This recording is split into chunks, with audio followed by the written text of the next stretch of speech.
From Ticker, you're watching She's the Boss. Here's Jules Brooke. Hi and welcome to She's the Boss. My name is Jules Brooke and I'm the founder of Handle Your Own PR. Now, She's the Boss is all about female founders and women doing extraordinary things in business. So I hope you're going to enjoy my two amazing guests today. But before we start, I want to talk a little bit about resilience because of what is happening now with COVID. And for anyone that's watching from Melbourne, which is where I am as well, it is super hard for us to be locked down the second time. I think we're all feeling a little bit flat. So I just want everybody to try and find some resilience in themselves. I know this is tough, but we are going to come out at the other end. And it is a great time to think about things like strategy. It's a great time for you to be thinking about ways that you can turn your business into more of an online business or start a business, but it's thought time. Now, the definition, which I had to go and look up, of what am I talking about? Resilience is the capacity to recover quickly from difficulties. It's about having toughness. And I think we all are tough. We are all able to be a little bit tough. So it's a case of putting one foot in front of the other, keep going, and we're going to come out of this stronger than ever. So let me introduce my two fabulous guests for today. I have Fiori Giovanni, who is a keynote speaker, a #1 best-selling author, and the founder of My Mind Valley. Now, this is a book that I worked with Fiori on a couple of years ago when she released it, and I will be talking to her about resilience because she has an amazing story. I've also got Bree Williams coming on, who is a woman that I seriously admire. She really knows her stuff. She's called the Behaviour Explainer, and if anybody out there like me is interested in that title, it's like, I need behaviour explained. And the founder of People Patterns, which is the name of her business. So welcome, ladies. It is fantastic to have you on the show today.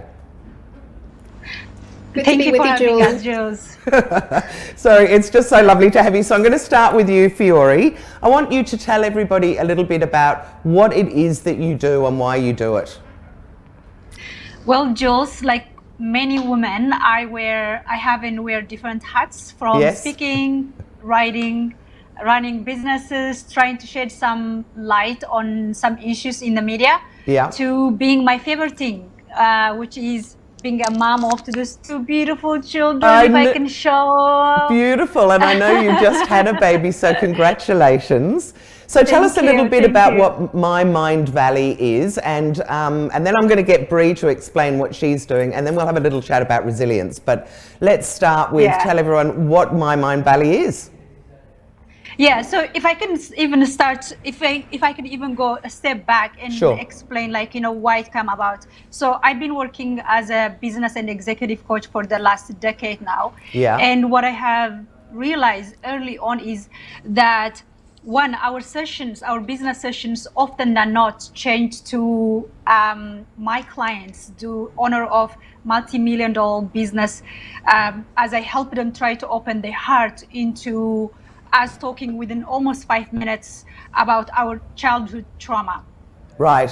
And the second thing that I recognize, so it's like the power of the childhood trauma that we are carrying on and how much it plays in our adulthood life. Yep. And the second thing that I recognized was that how difficult change was. And so I try to figure out why is so difficult change. And what I've come about, or what I realized, was that because we are often working only with 2 to 10% of our brain power, whereas the remaining 90 to 98% is subconscious. Right. And then I start putting an affirmation program which helps you to reprogram your mind and get rid of all this childhood traumas and get rid of all the negative stuff, so you can start reprogramming your mind completely positive.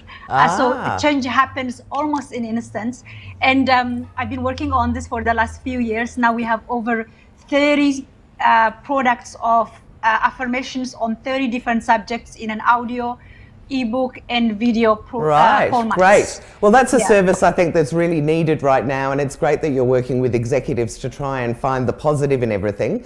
Now let me just go over to Bree, because Bree, you are a behavioural expert. Can you tell us a little bit about what it is that you do, but also why you even got into it and how it can help people? Thanks, Jules. Well, Big question. I like to think that I am making life easier through behavioural science. So Yeah. what I reflected on when I had a career in the corporate sector is that a lot of people were getting frustrated. So we'd go to work, we'd do the best that we could do, but it felt like we were often hitting our heads up against a brick wall. Yeah. And I came across a field called behavioural economics whilst I was still in the corporate sector, and I thought, perfect. This is what the world needs. We need answers because I believe that we've been doing business wrong. Oh, I love it when someone says something big like that. So what are we doing wrong? What we're doing wrong is we've got flawed assumptions about how other people behave and how we behave. Yeah. And so similar to what Fiori was saying, we think that we use about 10% of our minds, our very rational thinking, and there's so much that goes on below the surface. Right. So the work that I do is really about training people about how we're wired to behave and really focusing on that. So that might mean over your habits, so changing your habits, and it also means business effectiveness. So how do I get better results from an email? How do I get better results from talking to someone? So yeah, that's the field of behavioural science that I'm enjoying. That's really, really interesting, because one of the things certainly that I know, having spoken to a load of female founders now, is how difficult it is sometimes to ask for things, because we assume straight away, and I guess that's our subconscious telling us, don't ask because they're going to say no. So is it that kind of thing also that you're able to help people with? What's interesting is we can anticipate why people are going to say no. Yeah. And so, because what we're really asking them to do is to change. So they're with their bank at the moment, they may not want to change banks. They are with whatever provider and they don't want to change. Yeah. So this is the mantra that I think your audience will like to have in their minds. Yeah. People are lazy, scared, and overwhelmed. That seems Lazy, quite negative. scared, and There's overwhelmed. It sounds negative, but this is kind of the reality of how we're wired. Yeah. It's why we stay in relationships too long, in jobs too long, and that sort of thing. So Fiori, I think, has a more positive spin on positive psychology, whereas I'm really looking at how do we anticipate and overcome our natural wiring and design solutions for that. Right. Wow. Fascinating. I just love that whole area that we're moving into. Well, I guess we're not moving into, we have been for years, of sort of the psychology of the mind, and very much what Fiori's doing as well. Now, Fiori, before we go any further, and I know you have probably told this story a million times, but it is so powerful. I was talking just before you came on about resilience and how important that is. I think your story of resilience is unbelievably amazing. So do you want to just tell people a little bit of your story of how, well, let's say your journey from being with your family in Eritrea, I think it was, through to coming to Australia? Oh, Jules, what a lot of questions. I know, and if you can say it in 5 minutes, that'd be great. I will try. So I was born in the northeast in Africa, in Eritrea, a small country next to Ethiopia. And when I was 12, my marriage was arranged. And when I was 14, I was recruited into the Eritrean army and trained how to fight, shoot, and kill. Amazing. And by 15, I decided to flee the country altogether. I bicycled my way to neighboring Sudan. I lived there for a year, learned Arabic, did some work as a maid, as you do. And whatever you'd have to do. But being in Sudan, knowing that it wasn't a safe country, Sudan either, I made another way to Libya through the Libya desert. Yep. From Libya, I took a boat, went to Italy, and from Italy, I went to Belgium, sought asylum there. And I lived in Belgium for about 7 years. Yeah. I built a career in office management. And then 7 years later, I came to Australia, where my business, my entrepreneurial spirit has flourished since. It certainly has. And now that, for anybody, so for anyone that's listening that thinks things are tough at the moment, You only need to listen to Fiori's story to hear that things can get tougher and are tougher for a lot of people. So girls, let's just have a little talk about resilience. I was talking that I think it's earlier about how important I think it is, and that having that sort of toughness to get through times like we're getting through at the moment is important. Bree, briefly, we touched on this yesterday and you said, I disagree, it's not big R resilience, it's little r resilience. Can you explain what you mean by that?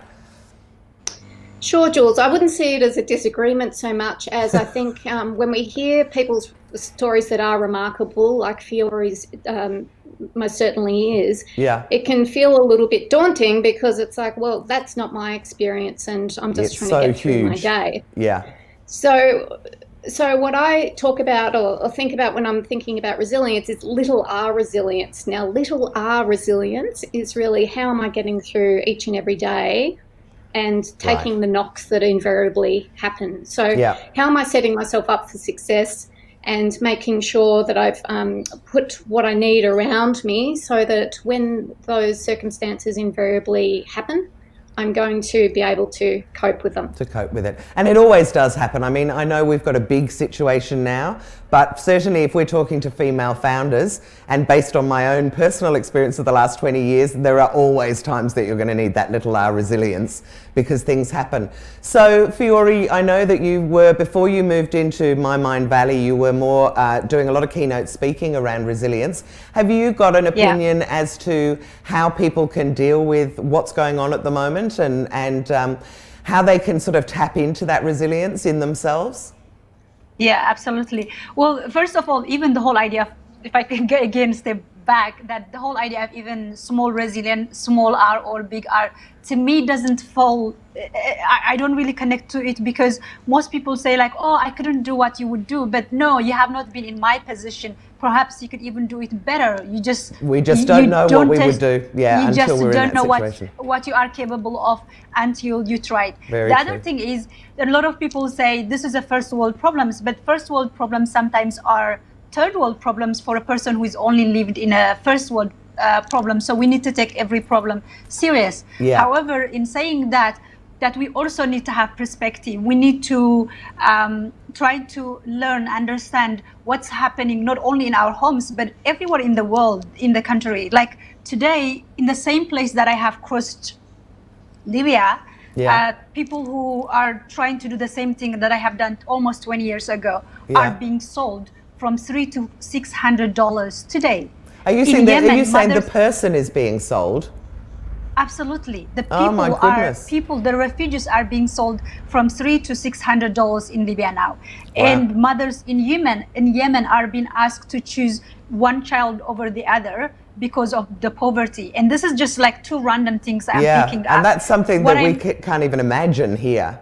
Absolutely. So and I'm not saying this to depress people, but I'm saying this is the reality we are right now. Get some perspective. So things like this, get perspective.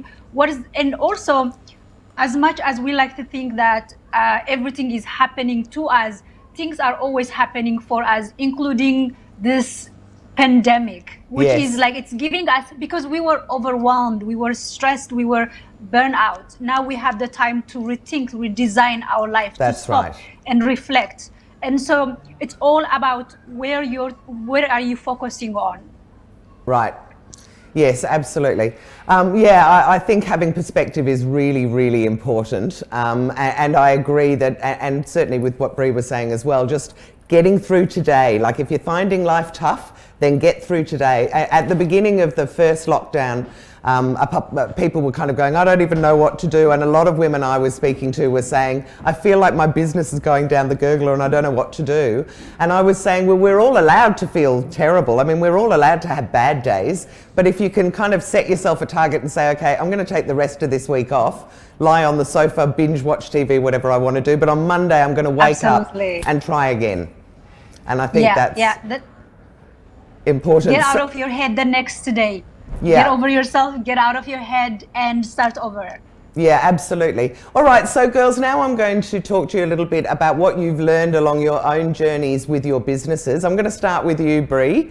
Can you tell us what it's been like with your business, and whether it may not be you, it might be some of your clients, but just some tips to help other women in business that maybe, you know, either you've experienced or you've heard of?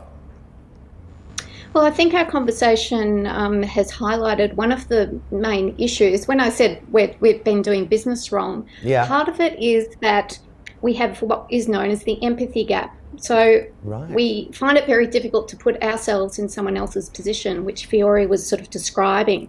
So that's on a large scale. It also happens on a small scale. So how do I understand a problem from my customer's perspective, for instance? And so that's where sometimes we go wrong, because we place our assumptions on the person we are trying to influence. So that could be an internal or an external customer. So one of the great things about behavioural science is it's helping us shift or close that empathy gap. So the work that I do, and this lazy, scared and overwhelmed mantra, is really to remind us that not only are we lazy, scared and overwhelmed, so I don't always do what I said I was going to do, and I think I'm going to make a decision, and then I ask for information, and then I get completely overwhelmed by it. So not only are we wired that way, but everyone we are trying to work with and through is wired that way. And the lazy comment as well is more about making things very easy for people. Is that what you mean in that sense, that, you know, people are inherently not going to do 5 clicks to do something when they need one, or something like that? Yeah, spot on, Jules. It's really about being cognitively lazy. So we think much less than we think we think. Put that on a sticker. It really means that we don't, we're typically rather superficial most of the time. So sure, if something's super important to us, we're going to focus our attention on that and bother to read our terms and conditions. But the reality most of the time is that we are creatures of habit, we are creatures of routine. So this is the unconscious processing that we've both been talking about. And it means that when we are putting something, for instance, into market, we can't assume that people are really going to engage with it with their whole being. We really have to design our interactions assuming that people are kind of lazy. You know? And not necessarily as engaged as you think they are. That's really, really good advice. We sweat the detail when it's so important to us that we get our website right, or our email right, or our marketing campaign right. And then as you would have experienced yourselves, you're on someone else's website or someone else's email doing you. It's like, I'm just going to scan that and move on with my day. And that's what I think we need to really get to in business. We need to overcome these assumptions about how people are behaving. So that empathy gap, I think, is really important to close. So have you got any sort of tips that people can do to try and do that, to kind of empathise in a realistic way, I guess, and also to not sweat the small stuff? Well, I've got a few different themes. The first is don't always listen to your customer. Now, what do I mean by that? When people tell you that they want something, it doesn't mean they actually do it, because they, you know, we're creatures of habit, and that's probably too much and more for a different conversation. But keep in mind this mantra: if I'm trying to get someone to do something and they are lazy, scared and overwhelmed, I need to come up with solutions for each of those potential barriers. I see. So all of a sudden, that's your mantra. You're going, okay, does it tick those 3 boxes? Does it help people who are lazy? Is it not going to overwhelm people? And will it sort of, you know, give them a confidence? I like it. So even if I'm writing an email to a colleague or a customer, I need to engage them because I know they're lazy. So how do I make sure the reward for what they're doing is greater than any effort I'm asking of them? I can anticipate that they are going to be overwhelmed, decision paralysis. If I ask them or give them too many calls to action or give them too many different opportunities, well, they might just get overwhelmed and not proceed. So does that particular point, does that lead to the choice of 3? I always hear people who are online experts saying, give people 3 choices and they'll choose the middle one. Is that kind of why, like, I know on my own website, I kind of went, right, here's all the stuff, choose, and everyone would say, I can't decide. So I'm not going to buy anything. So it's that idea of just simplifying it for them. Yeah, the rule of three, there's a whole lot of things you can do. It's called choice architecture. So the way you take people through those decision processes, rule of three is a good place to start, and always having the one you would prefer them take in the middle, because it's called the Goldilocks effect. Right, so it is true. I don't want the hot porridge, I don't want the cold porridge, I'm going to go for something in the middle. That's just right. Okay, now I'll come back to, no, sorry, go on, tell the last one. Just finishing off on the third barrier, which is fear. Now, people are naturally going to be uncomfortable about changing, whether it's pressing a button or something larger scale. Yeah. So we give them nothing to fear if they do take the action, or something to fear if they don't. Ooh, I like that. And there's something to fear if they don't as well. So, yeah, great advice. Gosh, I could talk to you for hours about how to do this kind of stuff. It's really interesting. So, Fiori, what about you? You have had such a huge journey. I love what you're doing with My Mind Valley now, in that you're offering affirmations for people to change their mindset. Can you tell us on your journey, which has been extraordinary, a couple of the things that you've learned that might help other women who are setting up their own businesses or running their own businesses? Absolutely. To me, like, the biggest thing is, like, one, as my first book states, that Defy Your Destiny. Yes. That we need to be like free thinkers. That when I often talk about destiny, it's not this one big destination at some specified point, but rather the choices we make at many stops of our life path. Right. And because when we strip off ourselves from all the cultural beliefs and connotations that no longer serve us, what we are left with is with endless possibilities of to become whatever we want it to be. And I like to believe that I'm a living proof of that, because my destiny and my life and my past was already destined and planned from birth. Right. But only because I was able to question and not obey the beliefs and cultures that was set out to me, that I was able to live the life that I am free, that I feel free and happy to. Yeah. And that is possible for anyone. So we just need to start embracing into self-development, self-growth, self-evolution, understanding things instead of complaining. And I think My Mind Valley is a great starting point, because to begin off everything, you have to have self-belief. To start off everything, you have to be think positive, and that is what it does, and that's what My Mind Valley does. But specifically for women, I'm reading this two incredible books by two incredible women. Okay. So one is by Tara Moss. Yes. It says speaking out safely and confidently. She's an amazing woman, I have to say. I've watched her as her books went off, and then she was a model, and she's done all sorts of amazing things. Now she's embraced that whole vintage look, which I love as well.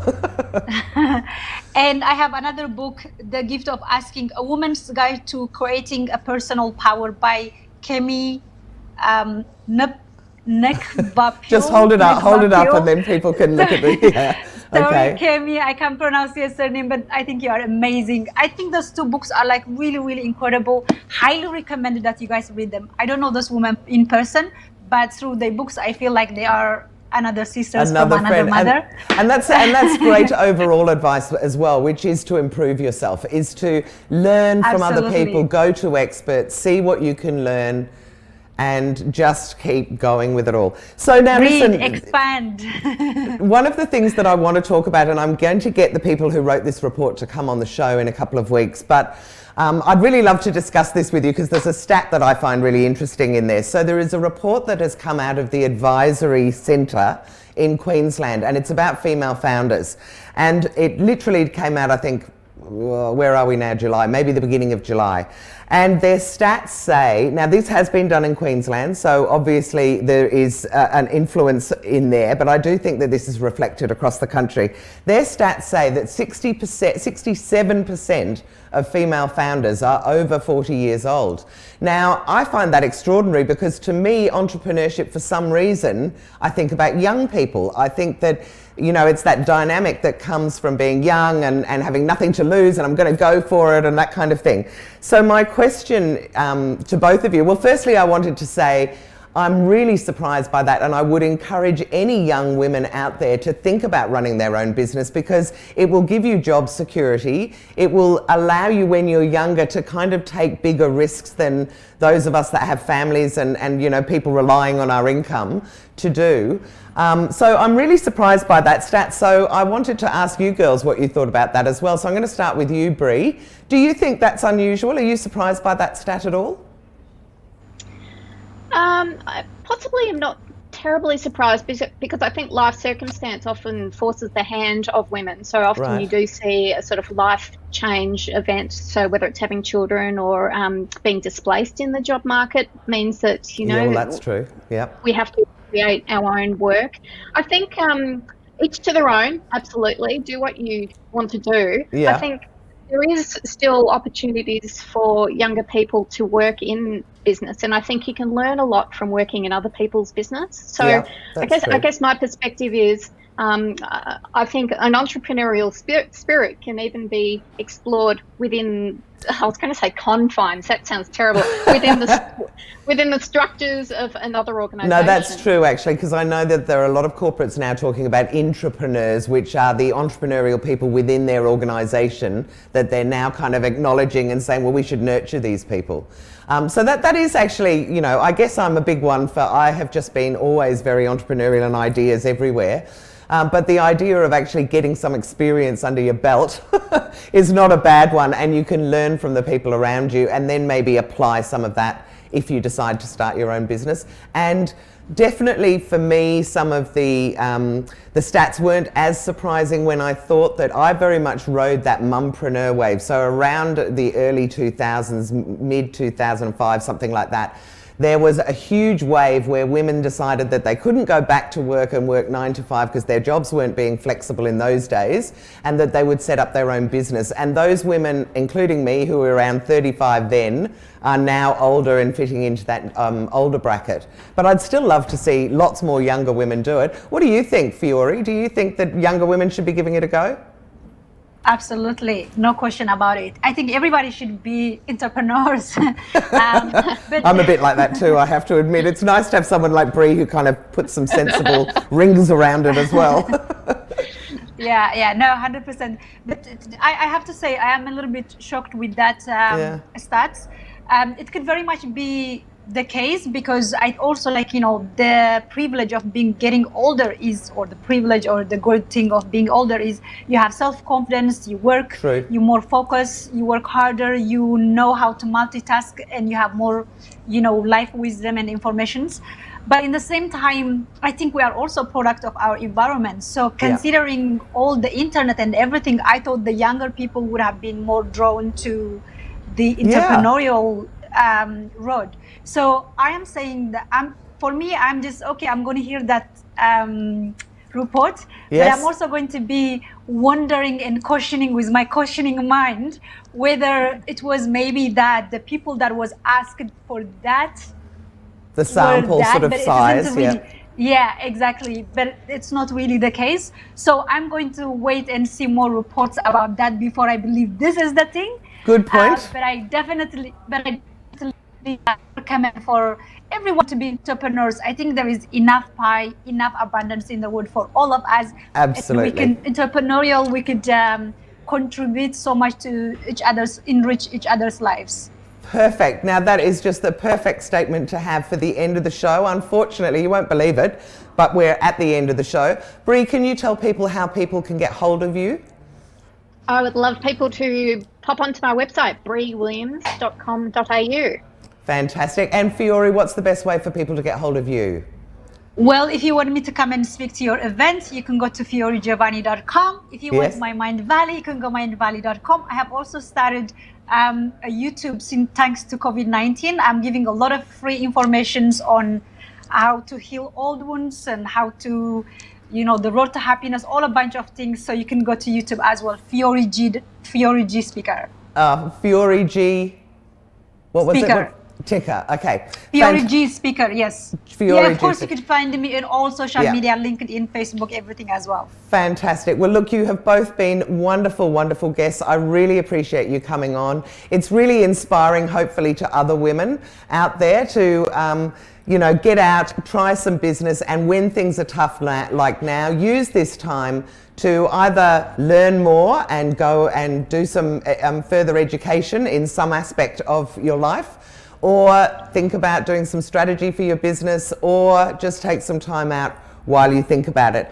Now, if you have enjoyed this, I just want to let you know that you can go to she'stheboss.com.au. I have free Zoom lunches that I'm running every Friday, and we also have a fantastic new podcast called She's the Boss Chats that you will find everywhere, where I've been interviewing women for an hour, one-on-one, so I can really get down into the nitty-gritty. I hope you've enjoyed it, and I look forward to seeing you next week. There are now more ways to watch Ticker. Download our apps for Apple and Android devices. We're live on Twitter and YouTube Live. And you can catch us on Amazon Alexa and Google Home. Head to the Ticker website for more.